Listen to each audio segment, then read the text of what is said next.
Ladies and gentlemen, bom dia, boa tarde, boa noite para quem se encontra do outro lado da telinha. Vamos aqui a mais um Desconstruindo Ilusões Fabricadas.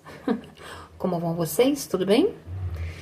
Bom, vamos dar prosseguimento aqui ao tema, né? Mas antes de dar prosseguimento ao tema sobre mente criminosa, né?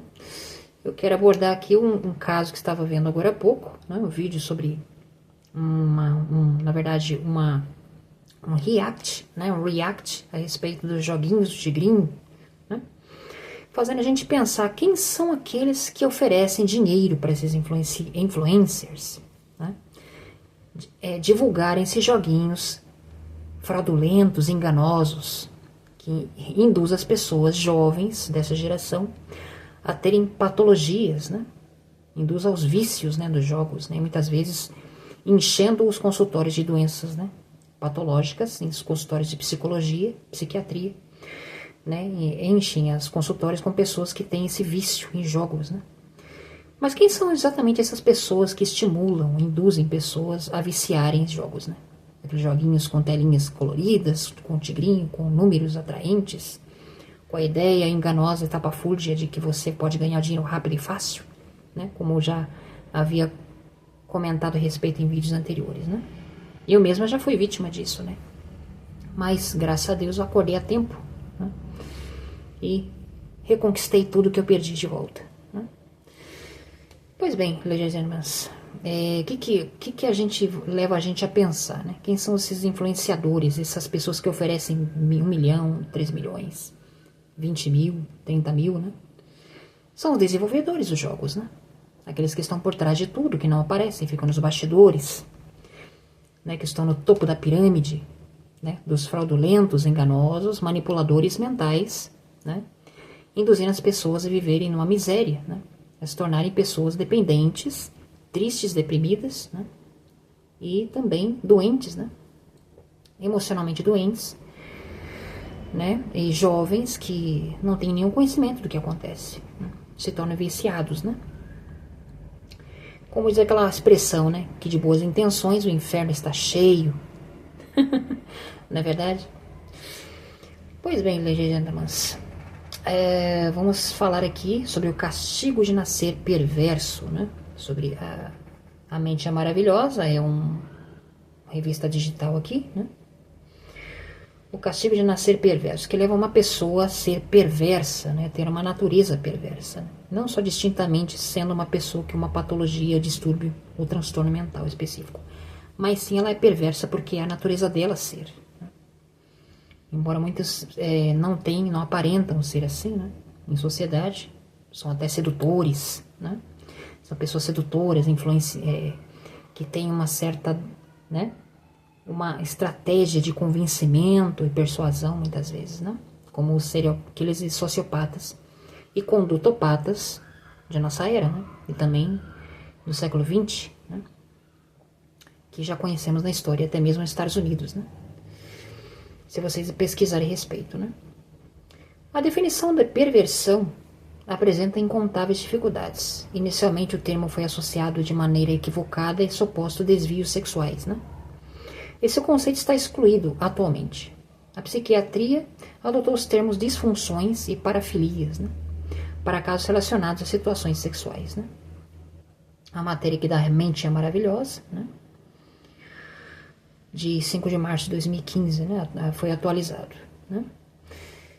Pode-se comprovar que nos manuais diagnósticos de transtornos mentais, né? DSM, CIE-10, né?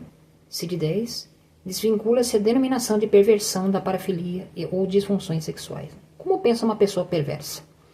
Uma pessoa perversa se vê diante de pensamentos obsessivos e destrutivos, ao considerar que as suas atitudes humanas não são sinceras, né?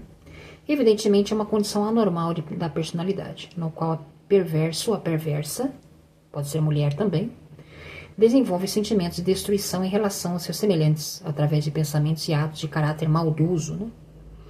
Então, as pessoas que têm uma tendência, inclinação de caráter a ser mal ou má, ela tem geralmente essa inclinação, né? Tem essa predisposição, na verdade, né? Sem pensar nas consequências que causa aos outros, né? Tampouco. Nem tampouco compaixão ou desprovido de qualquer remorso, né? Inúmeros estudos científicos indicam que a conduta perversa costuma ser congênita, né? Mas afirma que a falta de afeto em etapas precoces, na infância, propicia a formação de uma mente de características perversas, né? O perverso desenvolve uma personalidade conflitiva. Suas fantasias sempre são conscientes e sempre trata de prejudicar, humilhar e maltratar outras pessoas. Nos casos em que está associada a uma perversão sexual, melhor descrita como parafilia, né? É imprescindível que para o perverso um cenário em que possa desenvolver o seu desejo de destruição e de realizar atividades com conotação obscena, né? Ao transpor a este lugar as humilhações recebidas, de maneira real ou fictícia, né? Durante as etapas da infância ou adolescência, né? Que é um período muito complexo de desenvolvimento cerebral, da mente e da personalidade do indivíduo, né? Quando a vítima do perverso é submetida e humilhada, ele experimenta as sensações de triunfo, né? Como se fosse, né? Muito mais, né? Sensação de poder, na verdade. Dominação e superioridade.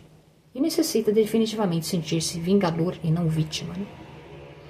À margem dos casos de parafilias, a psicanálise interpreta a perversão como uma categoria das estruturas nosográficas, né? Perversão, neurose e psicose, né? Um perverso desenvolve uma conduta em certa medida psicopática, né? Que se manifesta desde a infância até a idade adulta, tanto em âmbito familiar quanto no profissional também, né? Nas instituições, empresas, né? Será que tem algum em sua empresa? Etc. Apresentam traços de agressividade e egoísmo, com uma escassa ou nula comunicação com o seu entorno, né? Com aqueles que te cercam, né? Manifestam-se como não adaptados e impulsivos, né? E ao mesmo tempo que buscam perfeição em todos os seus propósitos. O aumento da crueldade nesses sujeitos, segundo a psiquiatria, costuma estar associado ao isolamento emocional, né? Desprovido de qualquer ligação, contato emocional com outras pessoas, né? Não há conexão emocional com ninguém, né? Com pessoas. Ou qualquer sentimento de amor ou afeição natural que um ser humano normal poderia expressar, não é mesmo? O qual é alimentado por ressentimento social ou afetivo, ódios, fracassos econômicos, etc. Né? Não existe cura para uma mente perversa, como diz aqui, né? Não há volta atrás, não é contemplada a possibilidade de cura, né? Exceto, claro, o processo começa por fazer o perverso entender que padece de uma patologia e segue com o tratamento farmacológico, né? Institucional, com reeducação das emoções, né? Em muitos casos, né? Com a correspondente orientação profissional. Esse será o caminho a seguir, não é verdade?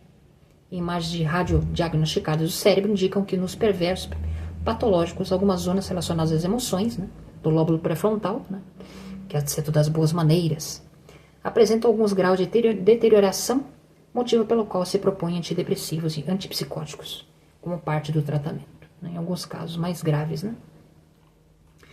Então, a gente pode observar aqui, né, como a gente pode compreender melhor a mente humana, né? E também, né, o perfil psicanalítico dos criminosos. A gente tem observado também, né, como é a violência dos criminosos da atualidade, que assaltam pessoas nas ruas, né? Batem idosos, espancam idosos, né? Chutam, né? Jogam objetos, né? Quando vão assaltar pessoas, né? Muitas vezes manifestam uma tendência à violência muito exacerbada, né? E leva a questionamento quanto a, né, a conduta, né, desse sujeito, né, em sociedade, né? Então deixo com vocês mais essa análise e essa reflexão. E até o próximo. Desconstruindo ilusões fabricadas.